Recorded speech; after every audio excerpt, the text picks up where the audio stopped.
Capítulo 2. Sobre el lenguaje humano. Hemos dicho que los seres humanos, en tanto individuos, son seres lingüísticos, seres que viven en el lenguaje.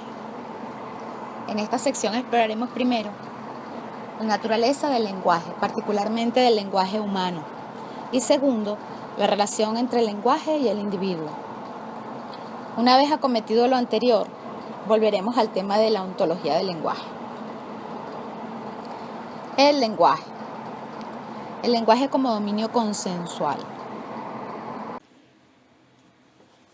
Normalmente comprendemos el lenguaje como una capacidad individual, como la propiedad de una persona. Decimos así que los individuos tienen una capacidad para el lenguaje. Esto, como podemos ver, le otorga precedencia al individuo con respecto al lenguaje. Implica que es el individuo el que habla y escucha. Asume el individuo como precondición del lenguaje. Nos oponemos a esta visión.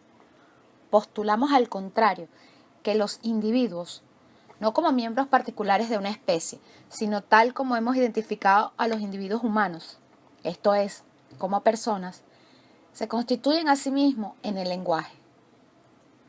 Esto implica que le otorgamos precedencia al lenguaje con respecto al individuo. Y ello, como veremos, no es un postulado banal. Por supuesto, no estamos negando que una vez constituido, el individuo hable y escuche, y que por lo tanto tenga la aludida capacidad de lenguaje.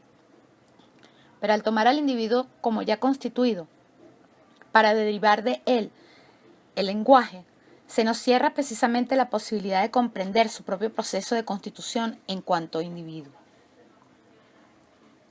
Está claro que, para que un ser humano sea capaz de hablar, deben darse ciertas condiciones biológicas. Como el biólogo Humberto Marturana, en quien nos apoyaremos fuertemente en esta sección, siempre insiste en recordárnoslo, solo podemos hacer lo que nuestra biología nos permite. No podemos traspasar los límites de nuestras capacidades biológicas. Sin la estructura particular del sistema nervioso humano y sin los desarrollados sentidos con los que están equipados los seres humanos, no tendríamos la capacidad de oír y hablar en la forma en que lo hacemos. Pero el lenguaje no es generado por nuestras capacidades biológicas. Los niños lobo, aquellos niños criados en la selva por los lobos y no por los seres humanos, que tienen todas estas capacidades biológicas, no desarrollan aquello que conocemos como el lenguaje humano. El lenguaje, postulamos, no es desarrollado por un ser humano aislado. El lenguaje nace de la interacción social entre los seres humanos. En consecuencia, el lenguaje es un fenómeno social, no biológico. Es en la interacción entre diferentes seres humanos particulares, antes incluso de que podamos hablar de un proceso de individualización en el que nos constituimos como personas, donde aparece una precondición fundamental del lenguaje, la constitución de un dominio consensual. Hablamos de consensualidad donde quiera que los participantes de una interacción social comparten el mismo sistema de signos, gestos, sonidos, etc., para designar objetos, acciones o acontecimientos en orden a coordinar sus acciones comunes. Sin un dominio consensual no hay lenguaje. Una vez que aceptamos lo anterior, no podemos seguir considerando al lenguaje como una propiedad individual. El dominio consensual se constituye en la interacción con otros en un espacio social.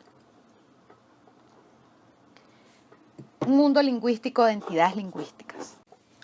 Es importante hacer notar, sin embargo, que estamos hablando sobre el lenguaje a través y desde el lenguaje podemos evitarlo.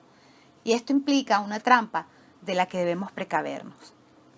Los signos, los objetos, los eventos y las acciones son constituidos como tales en el lenguaje. En cuanto tales, no existen por sí mismos. Solemos citar a Gertrude Stein diciendo que una rosa es una rosa, es una rosa. Pero una rosa no es una rosa independientemente del lenguaje. Sea lo que sea, es lo que es para nosotros en el lenguaje. Lo que sea en sí misma, independientemente del lenguaje, no lo sabemos. Una rosa es una rosa para nosotros, para los que la ven como una rosa en un dominio consensual dado. Es una rosa solo como entidad designada en el lenguaje, una entidad que resulta de una distinción lingüística, que separa la entidad, en tanto entidad, del resto. Un objeto es siempre una relación lingüística que establecemos con nuestro mundo. Los objetos son constituidos en el lenguaje.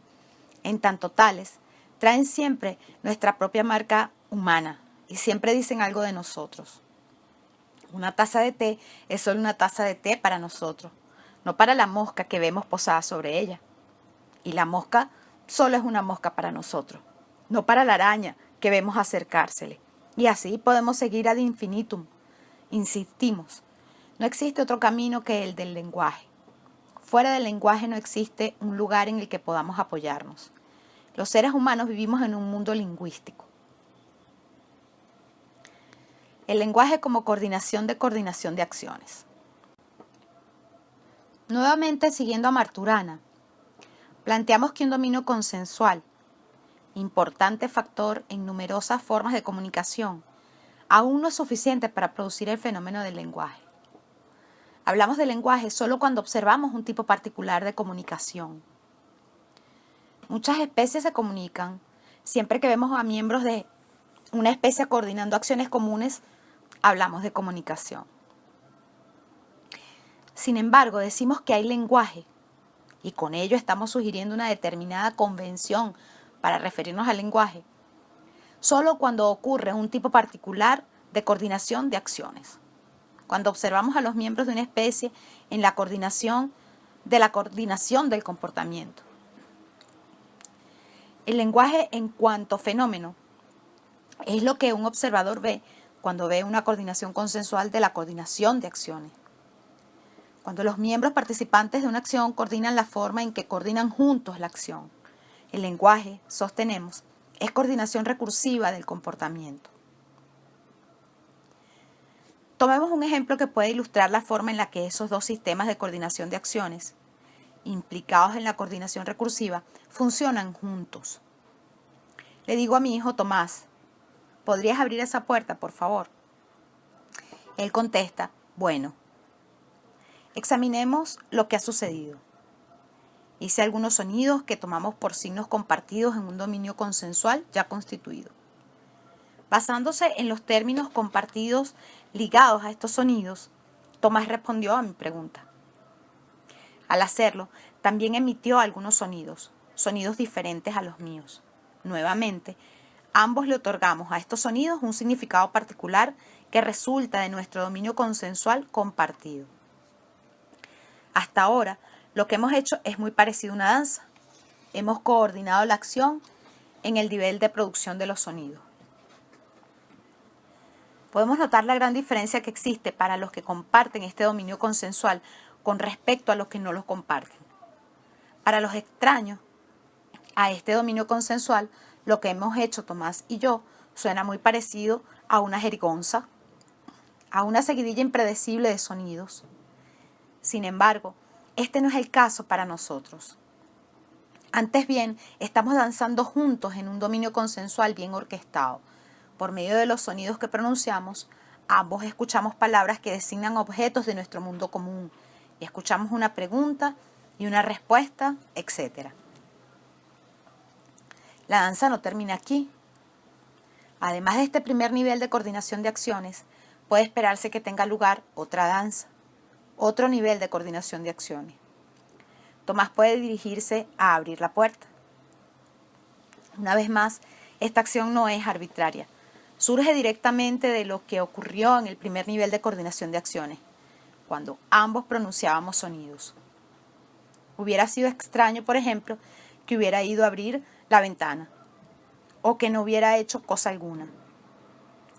Una vez que haya abierto la puerta, Tomás puede esperar de mí que le diga gracias, a lo cual podría replicar de nada.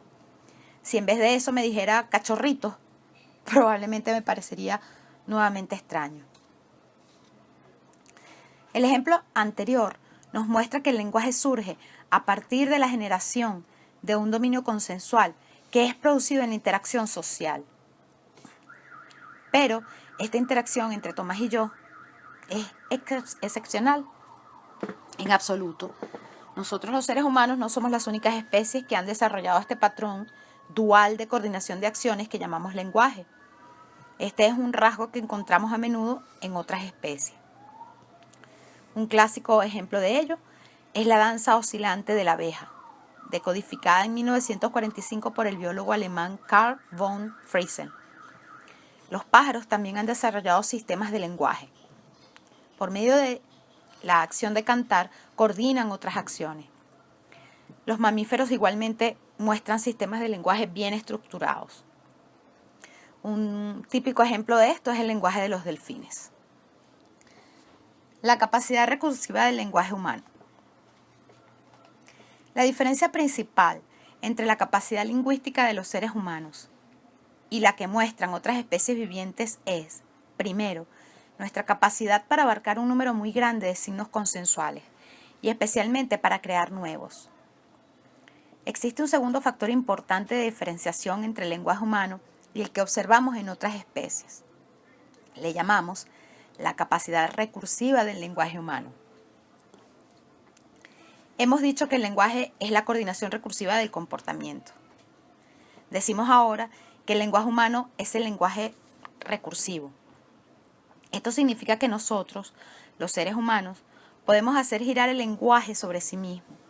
Podemos hablar sobre nuestra habla, sobre nuestras distinciones lingüísticas, sobre nuestro lenguaje, sobre la forma en la que coordinamos nuestra coordinación de acciones.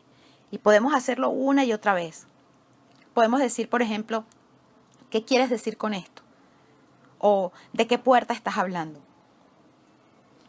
Esta capacidad recursiva del lenguaje humano es la base de lo que llamamos reflexión y es la base de la razón humana.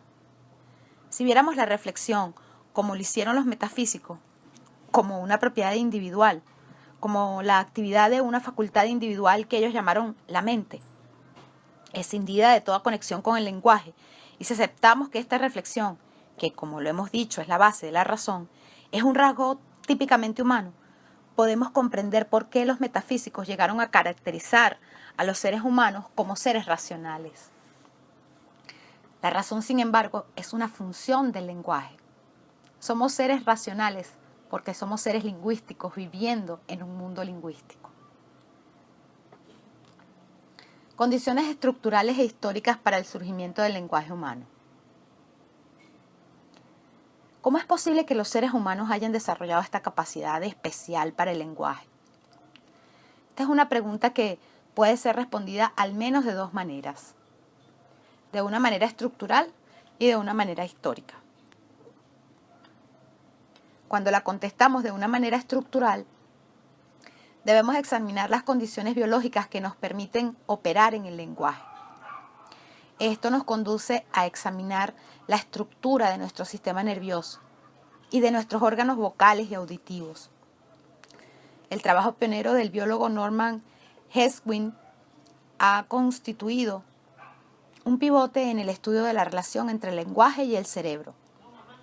Philip Lieberman ha hecho importantes contribuciones en el campo de la fisiología de la dicción. En el sentido de una explicación histórica o evolutiva, permítaseme compartir la hipótesis que me sugiriera una vez mi amigo, el biólogo y genetista de población Carlos Valenzuela. Él sugería que el desencadenamiento de factores evolutivos que conducen al surgimiento del lenguaje de los seres humanos podría deberse al abultamiento de los glúteos de las hembras. Este es un rasgo físico que distingue a los humanos de los otros primates. Los glúteos de la hembra humana, especulaba Valenzuela, podrían haber sido el factor desencadenante que contribuyó a alterar nuestro equilibrio físico y a facilitar la posición erecta. Esta última permite a los seres humanos liberar sus manos para la recolección de alimentos y la fabricación de herramientas. A su vez, unos glúteos más abultados pueden haber contribuido a la expansión de la pelvis femenina. permitiendo el nacimiento de niños con una mayor capacidad craneana y por lo tanto con cerebros más grandes. Con una pelvis femenina más angosta, como sucede de hecho en otros primates, estos niños simplemente no podían nacer. Los seres vivos con cerebros más grandes tienen capacidades neurológicas necesarias para formas de lenguaje más desarrolladas. Hay que aclarar, sin embargo, que este tipo de explicaciones no logran realmente dar cuenta del surgimiento del lenguaje propiamente tal. Solo explican el desarrollo de las condiciones biológicas que se necesitan para hacerlo posible. Como dijimos antes, el lenguaje no es una capacidad individual, sino un rasgo evolutivo que, basándose en condiciones biológicas específicas, surge de la interacción social. Una vez que las capacidades biológicas están en su lugar, necesitamos de la interacción social como caldo de cultivo para el surgimiento del lenguaje. El individuo como construcción lingüística.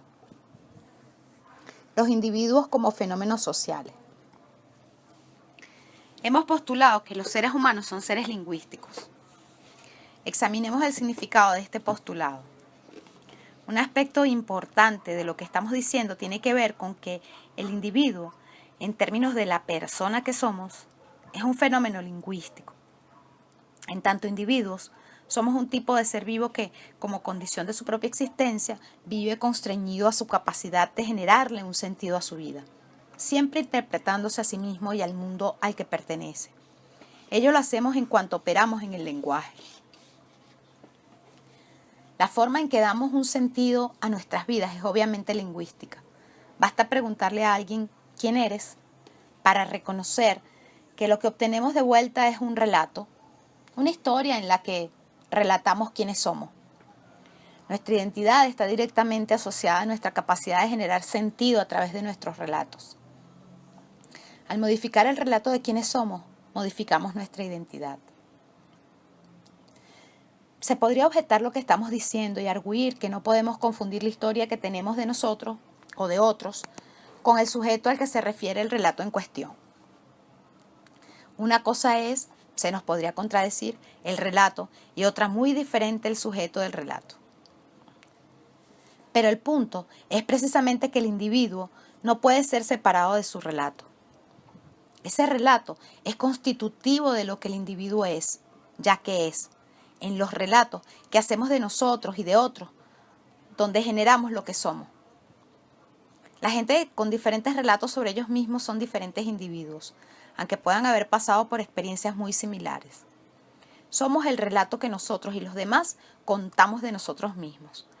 Reiteramos, al modificar ese relato, modificamos lo que somos.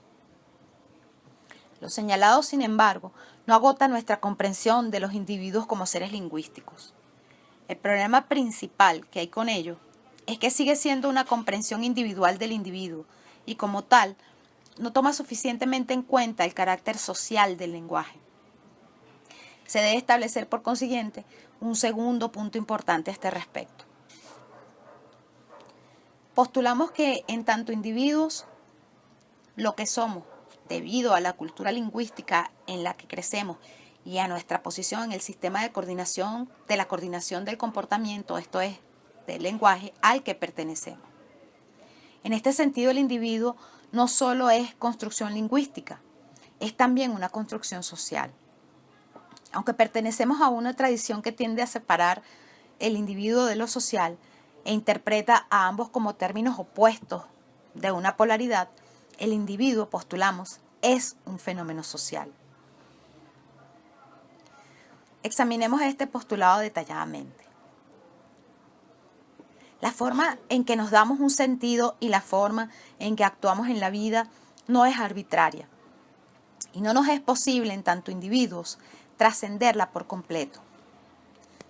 Las formas como conferimos sentido y como actuamos descansan tanto en la historia como en las prácticas vigentes de la comunidad a que pertenecemos.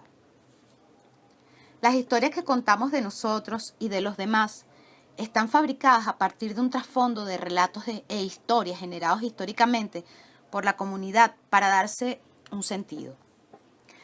Nosotros, en tanto individuos, nos constituimos siempre dentro y a partir del trasfondo de estos de esos metarrelatos que llamamos discursos históricos. Si queremos comprender mejor a un individuo, debemos conocer los discursos históricos a partir de los cuales éste se constituye. Es dentro de los principios de coherencia de estos discursos históricos donde podemos asir la coherencia que hace de un ser humano el individuo que es. El lenguaje, sin embargo, va más allá de nuestra capacidad de contar historias. Va más allá del discurso. El lenguaje, hemos dicho, es un sistema de coordinación de la coordinación del comportamiento y está presente en nuestras acciones. La producción de relatos es solo una forma, aunque muy importante, de actuar en la vida. Existen muchas otras formas de enfrentar la vida que no siempre están incluidas en los relatos que contamos sobre nosotros. Y cada comunidad desarrolla sus propios modos de enfrentar la vida, de hacer las cosas. Estos modos de hacer las cosas, de la manera como las hace la comunidad, los llamamos las prácticas sociales. La forma en que la gente se comporta en una comunidad es a menudo muy diferente de cómo la gente se comporta en otra comunidad. Aunque se atiende a asuntos similares, tales como asuntos relacionados con la familia, la intimidad, la muerte, el trabajo, etc., la manera como nos hacemos cargo de ellos son muy diferentes de una comunidad a otra. Por ello es que tenemos costumbres distintas, formas diferentes de ejecutar el cortejo, de alimentarnos, de vivir en familia, etc. Nuestra coordinación de la coordinación del comportamiento cambia de una comunidad a la otra. Los franceses, los chinos, los somalíes, los mexicanos, son todos diferentes porque pertenecen a diferentes sistemas de lenguaje. Pertenecen a diferentes discursos históricos y prácticas sociales que nacen precisamente de diferentes caldos de cultivo y en consecuencia de diferentes culturas para la emergencia de distintos tipos de individuos. Diferentes culturas lingüísticas producen diferentes individuos. Como dicen los miembros del pueblo Xhosa de Sudáfrica, soy porque somos. Los individuos son generados dentro de una cultura lingüística dada, dentro de un sistema de coordinación, de la coordinación del comportamiento dado, dentro de un lenguaje dado, dentro de una comunidad. Una vez que hacemos el lenguaje de la comunidad, podemos comprender mejor al individuo. Los individuos se constituyen como tales a partir del lugar que los seres humanos ocupan dentro de sistemas lingüísticos más amplios. Ya hemos hablado acerca de la importancia para el individuo de aquellos metarrelatos que hemos llamado discursos históricos. Constituyen un aspecto importante del lenguaje de una comunidad, pero son solo un elemento particular dentro de ese lenguaje. Visto como una totalidad, el lenguaje es el sistema de la coordinación de acciones mantenida por una comunidad y como tal está enclavado en sus prácticas sociales, en la forma en que sus miembros interactúan entre ellos. Sabemos que no todos los individuos franceses, somalíes o mexicanos son similares. Existen fuertes diferencias individuales entre ellos. Claro está, algunas de estas diferencias pueden ser atribuidas a factores biológicos, ya que todos tenemos diferencias genéticas que surgen como distintas predisposiciones biológicas. Sin embargo, no es solo en el campo de la biología donde podemos fundamentar las diferencias individuales, puesto que el individuo siempre es una entidad lingüística, una unidad significativa dentro de un sistema más amplio de lenguaje. Las diferencias biológicas cuya importancia no negamos, adquieren su significado y su sentido dentro del sistema de lenguaje. Un sistema de lenguaje no es un espacio uniforme, al contrario, es una estructura de interacción diversificada en la que cada miembro de la comunidad desempeña un papel diferente. En el sistema de coordinación de la coordinación del comportamiento, no todos ocupan el mismo lugar ni efectúan las mismas acciones. El sistema de lenguaje es una estructura de relaciones. Y la posición de cada miembro de la comunidad dentro de esta estructura es un aspecto importante a considerar en el proceso de individualización, en la constitución de los individuos como individuos. Somos lo que somos a partir de las relaciones que establecemos con los demás. El individuo es constituido como la suma de sus relaciones con los demás. las individualidades serán diferentes si en un sistema somos el empleador o el empleado, el padre o el hijo mayor, el del medio o el menor, el actor o el espectador, etc. Uno de los principales méritos de la psicología sistémica ha sido precisamente reconocer la función de los sistemas sociales, en especial el de la familia, en la configuración del proceso de individualización. La historia nos provee de muy buenos ejemplos de personas que se convirtieron en los personajes que los hacen famosos debido precisamente a la posición que ocuparon en la estructura social. Un ejemplo clásico es el de Thomas Becket durante el reinado de Enrique II en la Inglaterra del siglo XII. Becket había sido el gran amigo de infancia de Enrique y por lo tanto fue a quien éste escoge una vez rey para suceder al arzobispo de Canterbury. Cuando éste fallece, en medio de una gran disputa entre la iglesia y la corona. Al nombrar a Becket como un nuevo arzobispo, Enrique cree haber resuelto el conflicto a su favor. Sin embargo, en su nueva posición, Becket se transforma en un individuo diferente. Su comportamiento ahora ya no es el de antiguo amigo del rey, sino el que Becket interpreta que corresponde a la principal autoridad de la iglesia en Inglaterra. Su nueva posición, por lo tanto, lo convierte en el gran enemigo de las acciones emprendidas por la corona inglesa. Becket muere asesinado en las puertas de su catedral por los caballeros de la corona, presuntamente enviados por Enrique. La relación mutua entre los sistemas lingüísticos y el comportamiento individual. Un principio básico del enfoque sistémico es el reconocimiento de que el comportamiento humano es modelado por la estructura del sistema al que pertenece el individuo y por la posición que ocupa en ese sistema. Cuando la estructura del sistema cambia, puede esperarse que también cambie el comportamiento individual. Lo que se hizo alguna vez puede no ser hecho nuevamente o lo que parecía imposible en el pasado puede súbitamente volverse posible para los mismos miembros del sistema. Esto es algo que muchas veces pasa inadvertido. No nos damos cuenta de cómo los sistemas a los que pertenecemos nos hacen ser como somos. Nos percatamos a menudo, por ejemplo, de que algunas empresas parecen reclutar a gente capaz, mientras que otras parecen hacer lo contrario. La diferencia reside frecuentemente, sin embargo, no en el reclutamiento, sino en los distintos sistemas de comportamiento que en esas empresas son. Diferentes sistemas de administración, por ejemplo, generan tipos diferentes de individuos que son capaces, o no, de hacer las cosas de muy distintos modos y por lo tanto de volverse, o no, cada vez más capaces. Lo dicho con respecto a las empresas es igualmente válido en relación a cualquier otro sistema social. Verbigracia, sistema familiar, sistema educativo, de salud, sistema de gobierno, etc. Basándonos en lo recién dicho, podríamos fácilmente caer en la adopción de una estrecha aproximación determinística estructural que postularía que lo que somos en cuanto a individuos está determinado por la estructura de los sistemas a los que pertenecemos. Siendo este, en un cierto nivel, un postulado válido, necesita, sin embargo, ser equilibrado en otro nivel por un postulado opuesto. No podemos olvidar que mientras que el sistema condiciona lo que somos en tanto individuos, no es menos válido que somos nosotros en tanto individuos los creadores de ese mismo sistema. ¿Cómo puede ser esto posible? Si aceptamos que los individuos son fenómenos sociales, ¿cómo pueden entonces ser al mismo tiempo los diseñadores de su espacio social?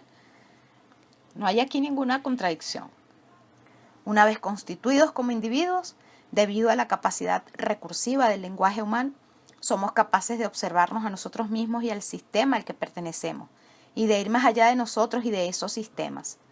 Podemos convertirnos en observadores del observador que somos y podemos actuar según nuestras posibilidades de acción. Nuestra capacidad de reflexión nos permite especular, entablar conversaciones con los demás y con nosotros mismos acerca de nuevas posibilidades, arriesgarnos a inventar, despojándonos de nuestras ataduras respecto de nosotros mismos y de nuestro medio social. El fenómeno del liderazgo arroja luces precisamente sobre esta capacidad humana de intervenir en el diseño de nuestros entornos sociales y al hacerlo, de intervenir también en el diseño de muchos otros individuos. Y el liderazgo, postulamos, está basado en un conjunto de capacidades lingüísticas determinadas. Es una de las más claras manifestaciones de las capacidades generativas del lenguaje. Dijimos anteriormente que no solo actuamos de acuerdo a cómo somos, sino que también somos de acuerdo a cómo actuamos.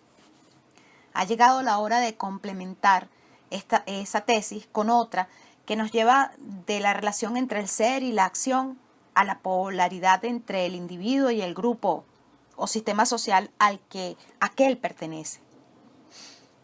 Basándonos en lo dicho anteriormente, reconocemos por lo tanto que los seres humanos son seres históricos, seres que viven y operan en el marco de ciertas condiciones históricas.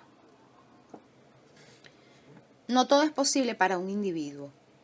Por el contrario, lo que es posible es siempre un movimiento histórico dado, bajo condiciones sociales específicas e influenciado por ellas. Los individuos no pueden hacer cualquier cosa, operan dentro de los límites de lo que les es históricamente posible. Y lo que les es históricamente posible para un individuo está en función de los sistemas de lenguaje a que pertenece. Aunque los individuos trasciendan lo que está históricamente dado, aunque inventen nuevas posibilidades, aunque generen nuevas realidades históricas y aunque se proyecten a sí mismos hacia el futuro, lo hacen como resultado de lo que les es históricamente posible. Esto nos lleva al tercer principio de la ontología del lenguaje. Tercer principio. Los individuos actúan de acuerdo a los sistemas sociales a los que pertenecen, pero a través de sus acciones, aunque condicionados por estos sistemas sociales, también pueden cambiar tales sistemas sociales. Solo nuestra estrecha ideología individualista puede cegarnos respecto del poderoso efecto de los sistemas sociales en nuestra formación como individuos. Si queremos crear sistemas más efectivos, como por ejemplo lo están haciendo los japoneses en el campo de la empresa y los negocios, debemos abrirnos a un nuevo examen de la relación entre los individuos y los sistemas sociales. Los seres humanos están en la intersección de dos sistemas muy diferentes. Por un lado, somos un sistema biológico y estamos determinados por nuestra estructura biológica. En este nivel es donde podemos situar nuestra capacidad biológica para el lenguaje. Pero como lo hemos ya señalado, nuestra capacidad biológica para el lenguaje no genera el lenguaje. El lenguaje surge de la interacción social, de la convivencia de unos con otros. Por lo tanto, nos constituimos como individuos desde el sistema de relaciones que mantenemos con los demás. Los individuos son componentes de un sistema social más amplio, el sistema del lenguaje. Su posición dentro de ese sistema es lo que los hace ser los individuos particulares que son. El énfasis, sin embargo, no debe ser puesto en el sistema social ni en sus componentes individuales. Es en la relación entre el sistema social y el individuo, entre el todo y sus partes, que se produce la dinámica del devenir. El sistema social constituye al individuo, del mismo modo en que el individuo constituye el sistema social. Vuelta a la ontología del lenguaje. La visión aquí presentada, la ontología del lenguaje, no es solo una interpretación más sobre el ser humano. Desafía los presupuestos básicos sostenidos durante siglos por el programa metafísico. Representa un serio intento de ir más allá de los dogmas básicos de la metafísica y lleva a su fin lo que hemos llamado la deriva metafísica. Lo hace de varias maneras. En primer lugar, sustituye el tradicional lenguaje del ser por un nuevo lenguaje del devenir. Para ello, introduce como principio fundamental la noción de la nada. La nada, en este contexto, no debe ser confundida con el nihilismo pasivo. No se detiene en el reconocimiento pesimista de la falta de sentido de la vida humana. sino que se convierte en la fuerza motriz que permite a los seres humanos crear y regenerar un sentido de vida necesario para sobrellevar nuestra existencia. En segundo lugar, la ontología del lenguaje toma distancia del concepto metafísico de la verdad, concepto que marca el objetivo primordial del pensamiento racional. Supone, por el contrario, que solo existen interpretaciones más o menos poderosas, relatos que pueden abrir y cerrar diferentes posibilidades para los seres humanos. El poder, y no la verdad, es el criterion, palabra griega que designa el estándar de un juicio válido, fundamental. Las posibilidades no existen por sí mismas, no son independientes de los individuos para quienes resultan ser posibilidades. La búsqueda de aquellos universales abstractos, aquellas verdades buscadas por los metafísicos, capaces de erigirse por sí mismos, independientemente de los seres humanos, es vana. Como lo proclamara Protágoras, quien junto con Heráclito es otro de los pensadores contra quien escriben los primeros metafísicos, el hombre es la medida de todas las cosas. La distinción entre las proposiciones verdaderas y falsas, una distinción importante, solo tiene sentido dentro del trasfondo compartido de una comunidad. En tercer lugar, la ontología del lenguaje logra lo que había sido destruido por el programa metafísico, la unidad entre el orador, el lenguaje y la acción. Reconoce que todo lo dicho siempre es dicho por alguien, restableciendo lo que hemos llamado el lazo roto entre el lenguaje y el orador. Postula que el lenguaje es acción y por lo tanto evita la separación entre ambos, particularmente entre el pensamiento y la acción. Finalmente, postula que la acción, que abarca al lenguaje, genera ser y que ésta por lo tanto constituye al individuo que habla, el orador, y al que actúa, el actor. Como señalara Nietzsche, el actor es una ficción, el hecho lo es todo. Al mismo tiempo que reemplaza la importancia del ser, sostenida por los metafísicos, por una comprensión renovada del devenir, la ontología del lenguaje coloca a la acción en el centro de su argumentación. Al conectar el lenguaje con la acción, se produce una comprensión nueva de la acción humana. Nos convertimos ahora en observadores de aquellas acciones, los actos lingüísticos, que no habíamos visto como acciones en el pasado. Y más aún, también somos capaces de reconstruir la acción humana en términos lingüísticos, dando así un paso muy importante en nuestra capacidad de diseño. Con todo, la mayor fuerza de la ontología del lenguaje reside en la interpretación que proporciona sobre el individuo, es decir, sobre el fenómeno de la persona humana y su mundo, al tratar tanto al individuo como a su mundo como construcciones lingüísticas. Esta nueva aproximación ofrece una enorme expansión de las posibilidades humanas. Examinemos algunos campos en los que esta expansión se torna evidente. El primero es el campo del sufrimiento humano. El sufrimiento, postulamos, es un fenómeno lingüístico. Esto es lo que lo diferencia del dolor. El dolor se debe a razones biológicas. Cuando sufrimos, en cambio, lo hacemos a partir de nuestras interpretaciones sobre nosotros, sobre los demás y sobre los acontecimientos en los que participamos en nuestras vidas. Sin lenguaje no habría sufrimiento. Al mismo tiempo, al intervenir mediante la conversación en nuestros juicios e interpretaciones, relatos, somos capaces de lidiar efectivamente con el sufrimiento. Es así, por lo demás, como nos aliviamos del sufrimiento, aunque rara vez advirtamos que eso es lo que hacemos. Hay que señalar que al reconocer el carácter lingüístico de la persona, podemos intervenir de un modo mucho más poderoso. La ontología del lenguaje, al ser usada en la práctica del coaching ontológico, nos guía hacia el lugar en el que debemos buscar la fuente del sufrimiento y por consiguiente hacia lo que necesita ser transformado para aliviarlo. La ontología del lenguaje no ofrece eliminar el sufrimiento, ya que el sufrimiento es constitutivo de la vida humana. Pero nos muestra que existe mucho más sufrimiento que podemos evitar una vez que hayamos comprendido cómo éste se genera en el lenguaje. En un campo relacionado, postulamos que la ontología del lenguaje nos ofrece una poderosa herramienta para lidiar con uno de los rasgos más sobresalientes de nuestro tiempo, la crisis de sentido de la vida a la que hoy nos enfrentamos.